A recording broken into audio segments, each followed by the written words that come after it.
Egypt, Valley of the Queens. January 26, 1909.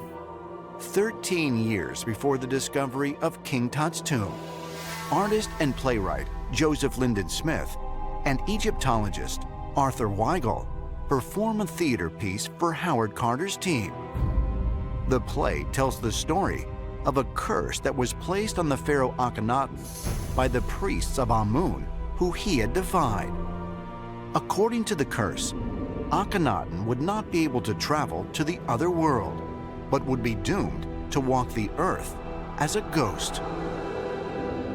Now, some very interesting circumstances unfortunately took place when they went through with this play. This storm comes up out of nowhere, blinds one of the actresses. One of the playwriter's wives is befuddled with this unknown sickness. Really raises a lot of questions as to this curse around Akhenaten actually being real. Right in front of me is the sarcophagus of the king. Now, there's a lot of debate about the middle coffin. It has different facial features than the rest, and it also seems like the cartouche where the name of the king would be was replaced with King Tut's name instead.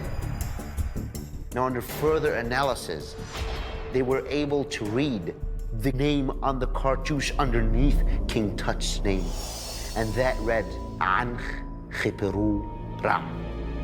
Ankh Khiperu Ra was not King Tut.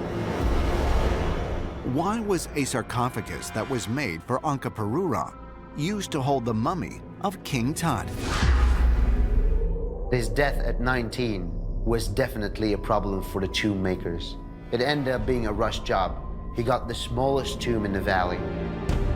But who is Ankh-Khiperu? Every ruler in ancient Egypt was given a throne name that was different from his birth name.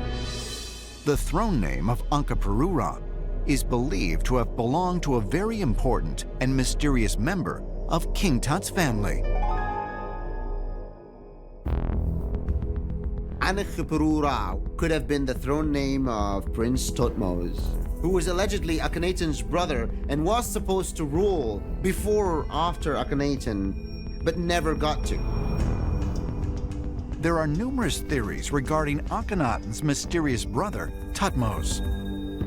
But the most profound comes from an unexpected source, Sigmund Freud, who, in addition to being the founder of psychoanalysis, was also a scholar of Judaism and ancient Egypt. Sigmund Freud, the famous psychoanalyst, in 1939 first suggested that monotheism began with Akhenaten, and he thought that someone in Akhenaten's court, perhaps his brother Thutmose, could in fact be the historical Moses. Could Sigmund Freud's audacious conclusion be true? That Akhenaten's biological brother was in fact the Hebrew leader, Moses.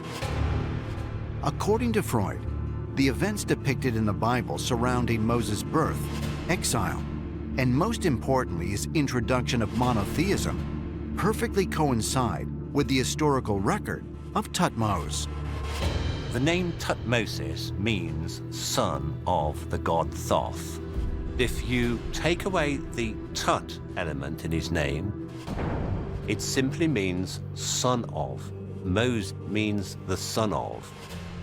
Now, the name Moses is very similar to Mose, and it just so happens that the story of Moses in the Bible is set at exactly the time that Thutmose disappears from history.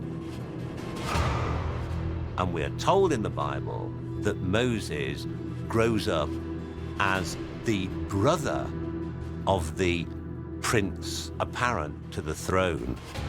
In other words, the historical Thutmose could be the biblical Moses.